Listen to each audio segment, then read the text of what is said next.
एक तो समय आ गई, दूजे तोह से गलती रे भाई।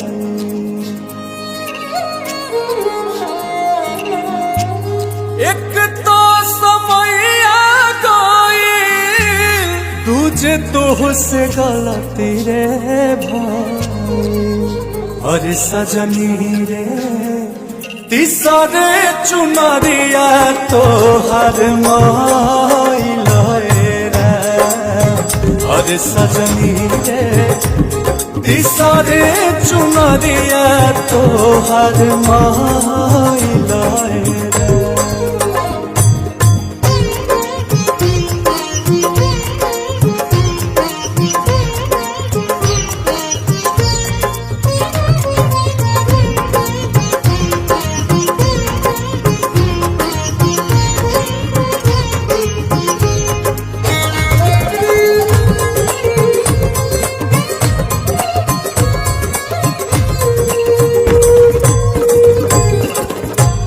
बचपन बितवलू तू तो खेल के नदानी में, हमके भुलाई गईलू जोशया जवानी में।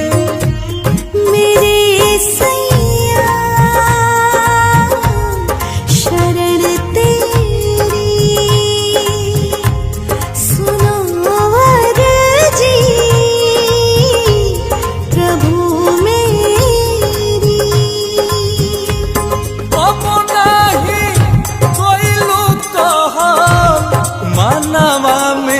विधार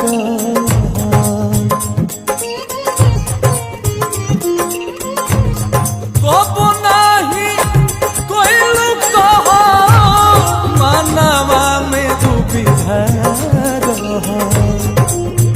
अरे सजनी रे काम नाही आई गुणवा भाई लाए।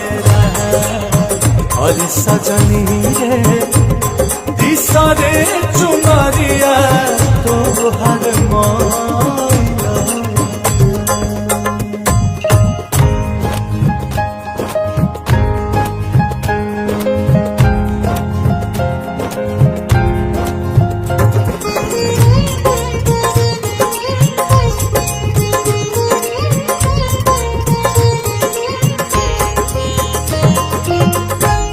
कुछ नहीं होई अब तो रोवाला से रानी, बाप के गठरिया तोहार कहता कहानी।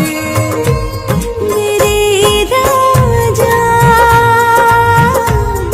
रहम करना, शरण अपनी मुझे रखना।